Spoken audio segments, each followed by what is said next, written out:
Nabato na sa mga tagdaog si Grand Draws ang Winamano Salvo Year 20 promos ng Bombo Radio kag Star FM ang ila dalago nga mga papremyo. Ginhiwat ang awarding kahapon simultaneous nationwide sa tanan nga Bombo Radio kag Star FM stations.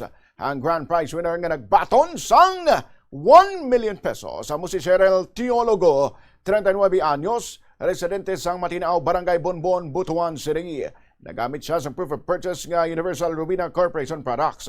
Sana ang ika-81 nga katapos ang Bombo Millionaires Club. Plano sila nga mag-donate sa ilang simbahan, magpakayos ang balay kag magbakal sang salakyan kag idugang niya sa pangkapital sa ilang negosyo. Ako po si Cheryl Teologo mula sa Poroxais, Barangay Sitio, Matinao, Barangay Bonbon, Butuan City. Ang ika-81 miyembro ng Bombo Radio Millionaires Club, lubos po ang aking pasasalamat dahil natanggap ko na ang aking napalnalunang 1 million pesos sa Buena Mano Salvo Year 20 promo ng Bombo Radio at Star FM ng Bombo Radio Philippines. Gagamitin ko po ang aking napanalunan sa pagbili ng sasakyan para sa aming munting negosyo upang makatulong sa pagpalago nito.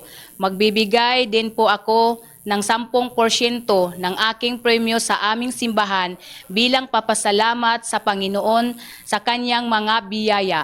Maraming salamat po sa Bombo Radio Philippines, Star FM at sa lahat ng sponsors, lalo na sa Mr. Chip ng URC na ginamit ko na proof of purchase.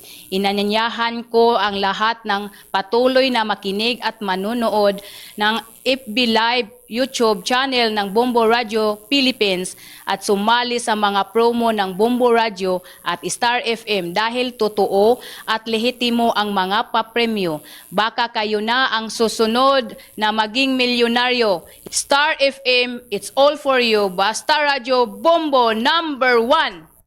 Ang pinagkabagong miyembro ng Bombo Millionaires Club nga si Cheryl Teologo. Magluwas naman sa winner sang 1 million pesos, may apat nga mga tagdaog sang regional prizes nga kada isa sa ilan nagbaton sang 50,000 pesos. Sa Luzon ang tagdaog sang 50,000 pesos ang halin sa area sang Bombo Radio Lawag. Ini amo si Vanessa Ballesteros sang Barangay 1 Lawag City nga nagamit sa proof of purchase nga Orocan. Sa Visayas naman ang tagdaog sang 50,000 pesos ang halin sa area sang Bombo Radio Tacloban. Ini amo si Ronnie Galio, 53 anyos, sang Barangay Villahermosa, Pagsanghan, Samar. Ang proof of purchase amo ang efficacent oil. Sa Mindanao ang tagdaog sang 50,000 pesos ang halin naman sa area sang Bombo Radio Jensen. Ini amo si Edward Abayato sang Pulumulok, South Cotabato, kag nagamit sa proof of purchase nga Megacent oil. Sa National Capital Region naman, ang tagdaog sang 50,000 pesos nga ginlawag sang Star FM Manila amo si Helen A. Motol sang Mulabi Street, Payatas, BA, Quezon City nga nagamit sa proof of purchase nga Universal Rubina Corporation products.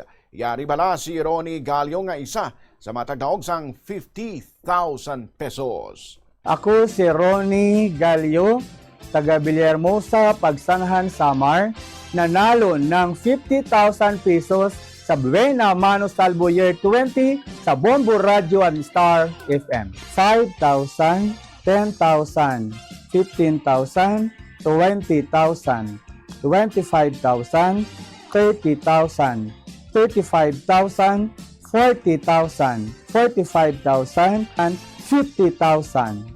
Nanalo ako sa proof of purchase na efficacent oil.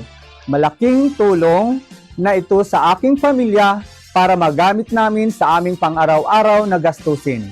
Maraming salamat sa mga sponsors at sa Bombo Radio at Star FM. Basta Radio, Bombo! Si Ronnie Galio nga isa sa mga tagdaog sang 50,000 pesos. Sa liwat panginpulahan sa tanan naton nga mga grand prize o kon grand draw winners. Ang Buena Mano Salvo Year 20 promo, balibalding papremyo na may cash pagin patigayon inaalin sang Marso 1, tubdob sang Mayo 9, subong nga tuig. Sa kabugusan nga dalagan sang sining nga promo, kabugusan nga 8 million pesos in total prizes nationwide ang ginpanagtag sang Bombo Radio Philippines.